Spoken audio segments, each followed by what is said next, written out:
বিসমিল্লাহির রহমানির রহিম। আসসালামু আলাইকুম। কেমন আছেন বন্ধুরা? আশা করি যে যেখানে আছেন অনেক অনেক ভালো আছেন। আলহামদুলিল্লাহ আমিও আমার পরিবার নিয়ে ভালো আছি। আজকে আরেকটা নতুন কেকের রেসিপি নিয়ে চলে আসলাম। আশা করি রেসিপিটা আপনাদের কাছে অনেক অনেক ভালো লাগবে। ভালো লাগলে লাইক দিয়ে ভিডিওটা কন্টিনিউ করার অনুরোধ রইল। আজকে বানাবো সুজি দিয়ে ডিম ছাড়া কেক। সুজি দিয়ে ডিম ছাড়া কেক বানানো যায় শুনে হয়তো অবাক লাগতেছে, না অবাক না, আমার রেসিপিটা দেখলে আপনারা খুব সহজে কেকটা বানিয়ে নিতে পারবেন। চলুন বন্ধুরা, আমি মূল রেসিপিতে চলে যাই। বন্ধুরা, আমার চ্যানেলে যারা নতুন বন্ধু এসেছেন অবশ্যই চ্যানেলটিকে সাবস্ক্রাইব করে দিবেন। আর যারা আমার চ্যানেলে নতুন ভিজিট করেছেন অবশ্যই লাইক দিয়ে ভিডিওটা কন্টিনিউ করার অনুরোধ রইল। চলুন আমি অফ ক্যামেরায় প্যাকেটটা ছিঁড়ে সুজিটা নিয়ে নিচ্ছি। বন্ধুরা, একা একা ভিডিও করি, এক হাতে ক্যামেরা থাকে আর এক হাতে আপনাদের সাথে কথা বলি। বন্ধুরা দেখুন, মেজারমেন্ট কাপের 1 কাপ আমি সুজি নিয়ে নিয়েছি। সুজিটা অবশ্যই চিকন দানার নেবেন, যদি মোটা দানার হয় অবশ্যই ব্লেন্ড করে নেবেন, না হলে আপনার কেকটা ভালো হবে না। আমার সুজিটা দেখুন একদম চিকন দানার সুজি। চেষ্টা করবেন সুজিটা নেওয়ার ক্ষেত্রে চিকন দানার সুজিটাই নেওয়ার জন্য। চিকন দানার সুজিটা হলে আপনার কেকটা একদম সফট হবে, নরম হবে, তুলে খেতে ভালো লাগবে। আর যদি মোটা দানার হয়ে যায় তাহলে একটু ব্লেন্ড করে নিলে হয়ে যাবে। আমারটা একদম চিকন দেখুন বন্ধুরা, সেই জন্য আমার ব্লেন্ড করা লাগবে না। এই পর্যায়ে আমি নিয়ে নিব মেজারমেন্ট কাপের 1/2 কাপ থেকেও কম চিনি। আমি চিনির পরিমাণটা কিন্তু কমিয়ে দিব, আপনারা চাইলে কম বেশি দিতে পারবেন। মেজারমেন্ট কাপের 1/2 কাপ চিনি দিয়ে দিয়েছি আমি। দিয়ে এই পর্যায়ে চিনি আর সুজি একসাথে মিক্স করে নিব। আপনারা চিনির পরিমাণটা বাড়িয়ে কমিয়ে দিতে পারবেন। আমি আর একটু চিনি দিয়ে দিচ্ছি, মনে হচ্ছে কম হবে চিনির পরিমাণটা, একদম পাক্কা 1 কাপ সুজির জন্য আমি এখানে 1/2 কাপ মেজারমেন্ট কাপের চিনি দিয়েছি। 1 কাপ সুজি 1/2 কাপ চিনি দিয়েছি। এটা হচ্ছে পারফেক্ট একটা মাপ। যদি আপনারা এর থেকে বেশি খেতে চান তাহলে আপনাদের পছন্দ মতো দিয়ে দিবেন। এখানে আমি দুধ নিয়ে নিয়েছি 250 ml। 250 ml পুরোটা দিয়ে দিচ্ছি দুধ। দিয়ে সুজিটা আমি নেড়ে চেড়ে দিচ্ছি। এই পর্যায়ে সুজিটা নেড়ে চিনি আর সুজি আমি সুজি আর দুধ চিনি একসাথে রেস্টে রেখে দিব 10 মিনিটের জন্য। অবশ্যই রেস্টে রাখতে হবে, না হলে কিন্তু আপনাদের সুজিটা ভালো হবে না, ফুলবে না। এই পর্যায়ে আমি ঢাকনা দিয়ে 10 মিনিট রেস্টে রেখে দিলাম। 10 মিনিট পর ফিরে আসতেছি। বন্ধুরা ফিরে এলাম 15 মিনিট পর। আমি কাজ করতেছিলাম, দেরি হয়ে গেছে। 15 মিনিট হলো সমস্যা নেই। প্রায় 15 মিনিট পরতে আমি ফিরে এলাম। দেখুন সুজিটা ফুলে গিয়েছে, একটু দেখতে পাচ্ছেন এভাবে ফুলে গিয়েছে খুব সুন্দর করে। এই পর্যায়ে আমি সমস্ত শুকনো উপকরণগুলো অ্যাড করে দিব।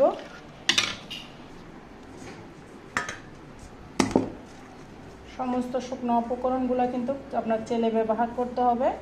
এখানে আমি দিয়ে দিলাম 1/2 কাপ ময়দা। অবশ্যই ময়দা ব্যবহার করতে হবে কেক বানানোর ক্ষেত্রে। চেলে ব্যবহার করলে কেকে কোনো লাম্পস থাকবে না। দিয়ে দিচ্ছি 1 চামচ বেকিং পাউডার। অবশ্যই বেকিং পাউডারটা দিবেন, কেক ছাড়া ডিম ছাড়া কেক বানালে কিন্তু। দিয়ে দিলাম 1 চামচ বেকিং সোডা, 1 চামচ বেকিং পাউডার, 1 চামচ দিয়ে দিচ্ছি বেকিং সোডা। দিয়ে সমস্ত উপকরণগুলো আমি ভালো মতো চেলে নিব যেন কোনো লাম্পস না থাকে। দেখুন ভালো করে চেলে নিয়েছি। এই পর্যায়ে সমস্ত উপকরণ আমি কেকের ব্যাটারের মধ্যে ঢেলে দিলাম। এই পর্যায়ে সমস্ত উপকরণগুলো সুজির সাথে আমি মিশিয়ে নিতে হবে। শুকনো উপকরণগুলো ভালো করে মিশিয়ে নিতে হবে, খুব সুন্দর করে ভালো মতো মিশিয়ে নিতে হবে যেন কোনো দলা পেকে না থাকে। এই পর্যায়ে আমি একটা হুইস্ক দিয়ে ভালো করে মিশিয়ে দিতে হবে। এই ব্যাটারটা ভালো মতো ফেটিয়ে নিতে হবে। যদি মনে হয় এখানে আর একটু দুধ লাগবে তাহলে দুধটা অ্যাড করতে পারবেন, কোনো সমস্যা নাই। আমি এখানে আর একটু দুধ অ্যাড করতে হবে, আমার ব্যাটারটা ঘন হয়ে গিয়েছে সেই জন্য আর একটু দুধ অ্যাড করে দিতে হবে। আমি এগুলো ভালো করে মিশিয়ে নিচ্ছি। এই পর্যায়ে দিয়ে দিচ্ছি 1 চামচ ব্যানানা এসেন্স। অবশ্যই ব্যানানা এসেন্সটা দিবেন, তাহলে কেকের একটা সুন্দর ফ্লেভার আসবে। আর না থাকলে আপনারা গোলমরিচ এলাচের গুঁড়াটা দিতে পারেন। আমি ভালো মতো কেকটা ভালো মতো ফেটিয়ে নিচ্ছি। অফ ক্যামেরায় ফেটিয়ে আসতেছি বন্ধুরা। দিয়ে দিলাম 1 চিমটি লবণ। লবণটা হচ্ছে অপশনাল, আপনারা চাইলে দিতে পারেন, তবে আমার মনে হয় মিষ্টি খাবারের মধ্যে লবণটা দিলে চিনির ব্যালেন্সটা ভালো থাকে, সেজন্য লবণটা দিবেন। আমি দিয়েছি, আপনারা চাইলে স্কিপ করতে পারেন। আমি লবণটা দিয়ে এটা ভালো মতো মিশিয়ে নিব। এখানে আর কোনো পানির প্রয়োজন হবে না, কেকের ব্যাটারটা একদম স্মুথ হয়েছে। দেখুন দেখুন বন্ধুরা, আমি ভালো মতো মিশিয়ে নিয়েছি। আমার মনে হচ্ছে আর একটু দুধ লাগবে, সেজন্য আমার এখানে 1 কাপ সুজি 1/2 কাপ আটার জন্য আমার 250 গ্রাম থেকে বেশি দুধ লেগেছে। আর একটু দুধ দিয়ে আমি ভালো মতো মিশিয়ে নিচ্ছি। যত ভালো করে পারেন মিশিয়ে নিতে হবে, না হলে কিন্তু কেকটা ভালো হবে না। কেক ডিম ছাড়াও কিন্তু অনেক সুন্দর একটা কেক হয়। আপনারা আমার রেসিপি দেখে কেক বানিয়ে নেবেন। অনেক সময় সবাই কিন্তু ডিম দেওয়ার কারণে কেকটা খেতে পছন্দ করে না, সেই জন্য এইভাবে যদি আপনারা কেকটা বানিয়ে নেন, ডিম ছাড়া একদম সফট একটা কেক, সুজির কেক। দেখুন আমার ব্যাটারটা একদম পারফেক্ট হয়েছে। এই পর্যায়ে আমি এটা কিন্তু আমি একটা ননস্টিক পাতিলে বানাবো, কোনো কেকের মোল্ড ছাড়াই বানিয়ে নিব। কোনো কেকের মোল্ড লাগবে না, চুলার মধ্যে কিন্তু কেকটা সুন্দর পারফেক্ট আপনাদেরকে বানিয়ে দেখাবো। আমি এই পর্যায়ে যে ননস্টিক ফ্রাই প্যানে দিব এটা রেডি করে নিচ্ছি। এগুলো আমি রেস্টে রেখে দিচ্ছি 5 মিনিটের জন্য।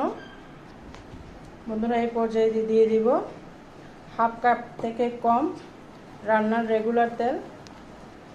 এটা আগে দেওয়ার কথা ছিল, আমি সামনে রেখেছি, ভুলে গিয়েছি। আপনারা আটার সাথে দিয়ে মিশিয়ে নেবেন।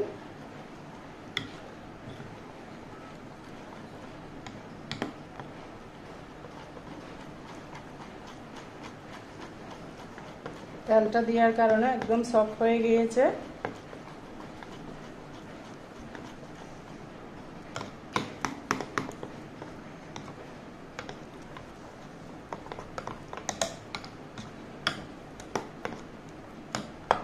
এ পর্যায়ে আমি 5 মিনিট রেস্টে রেখে দিচ্ছি সব কিছু উপকরণ মিশিয়ে। এই পর্যায়ে যে ননস্টিক পাতিলে আমি বসাবো এটার মধ্যে হালকা করে আমি তেলটা ব্রাশ করে দিচ্ছি বন্ধুরা।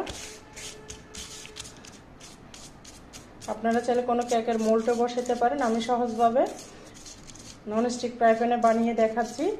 আপনারা চাইলে কোনো কেকের মোল্ড বা টিফিন ক্যারিয়ারও বসাতে পারেন। আমি এটাতে বসাই দিচ্ছি। সুন্দর করে ব্রাশ করে নিয়েছি, নিচে একটা কাগজ দিয়ে দিয়েছি সাইজ করে কেটে। এই পর্যায়ে আমি যে কেকের মোল্ডটা রেডি করেছি, দেখুন কেকের ব্যাটারটা একদম সফট হয়েছে, ঘন্টটা দেখুন একদম পারফেক্ট হয়েছে।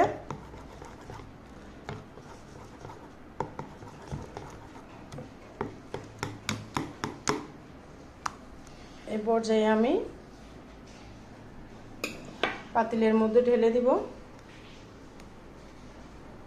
দেখুন আমার কেকের ব্যাটারটা দেখে বুঝতে পারতেছেন কেকের ঘনত্বটা কেমন, দেখে বুঝে নিতে হবে, এটা কিন্তু বলে বোঝানো সম্ভব না। আমি এগুলো অফ ক্যামেরায় কাচিয়ে দিয়ে দিচ্ছি। দেখুন আমি একটু ট্যাপ ট্যাপ করে দিচ্ছি যেন কোনো বাতাস না থাকে বা লাম্পস না থাকে। একটু ঝাঁকিয়ে দিচ্ছি ভালো মতো। এই পর্যায়ে আপনারা চাইলে চুটি ফুটি দিতে পারেন, আমার কাছে নেই, সেই জন্য আমি কিশমিশটা দিচ্ছি। আপনারা যে কোনো ড্রাই ফ্রুট ব্যবহার করতে পারবেন।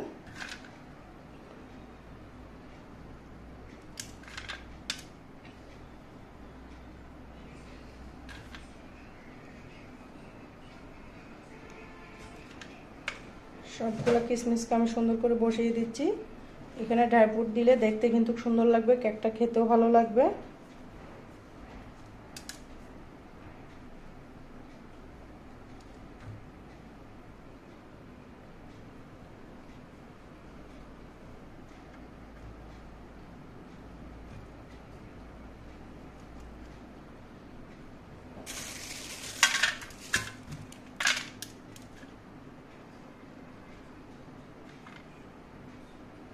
সুন্দর করে চারিদিকে ছড়িয়ে দিচ্ছি, সুন্দর লাগবে দেখতে।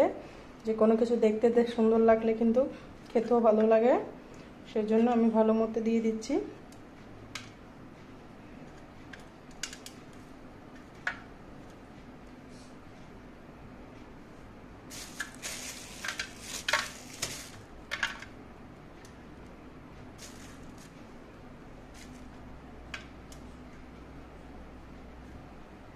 এই পর্যায়ে আমি চুলার মধ্যে চলে যাচ্ছি বন্ধুরা। দেখুন খুব সুন্দর লাগতেছে মাশাআল্লাহ। এই পর্যায়ে আমি সবগুলো দিয়ে দিলাম চুলার মধ্যে চলে। দেখুন চুলার আগুনটা কিন্তু এইভাবে রাখতে হবে, হাই হাই হাই করে দিতে হবে না, মিডিয়াম টু লো করে দিতে হবে। এই পর্যায়ে আমি এটাতে ঢাকনা দিয়ে ঢেকে দিব। ঢাকনা দিয়ে ঢেকে দিলাম, ছিদ্রটাকে বন্ধ করে দিব। আমি একটা লং দিয়ে, এরকম একটা লবঙ্গ দিয়ে আমি ছিদ্রটাকে বন্ধ করে দিয়েছি যেন কোনো বাতাস না যায়। আপনারা চাইলে কাগজ দিয়েও বন্ধ করে দিতে পারবেন। এই পর্যায়ে ফিরে আসবো 30 মিনিট পরে বন্ধুরা। ততক্ষণ পর্যন্ত অফ ক্যামেরায় কেকটা হয়ে থাক। দেখুন বন্ধুরা আমার কেকটা কেমন হয়েছে অবশ্যই কমেন্টসে বলে যাবেন। কেনই রাখলাম আজকের মতো। আল্লাহ হাফেজ, আসসালামু আলাইকুম।